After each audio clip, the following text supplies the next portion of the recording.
জামাতে ইসলাম করাটা আপনার আমার নৈতিক দায়িত্ব। কি দায়িত্ব? নৈতিক দায়িত্ব। কি জন্য? যদি আপনি জান্নাতে যেতে চান। জান্নাতে যেতে না চাইলে কোনো সমস্যা নাই। লা ইলাহা ইল্লাল্লাহ, জিতবে এবার দাঁড়িপাল্লা। কেউ যদি চরমুনায় আর জামাতকে সারা ভোট দেয় তাহলে সে কাফের হয়ে যাবে।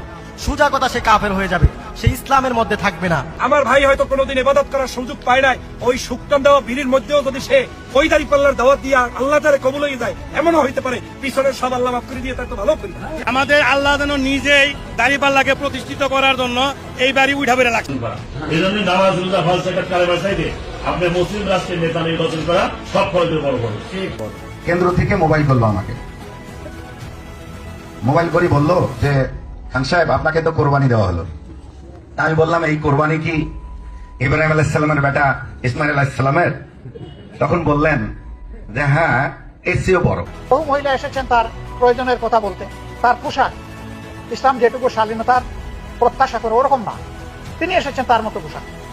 আল্লাহ রাসূল কখনো এমন কোনো এভিডেন্স নাই বলেছেন মা আগে আপনি যান একটু পোশাকটা শালীনতার সাথে পরে আপনি আসেন, নেভা, কখনো বলেন নাই।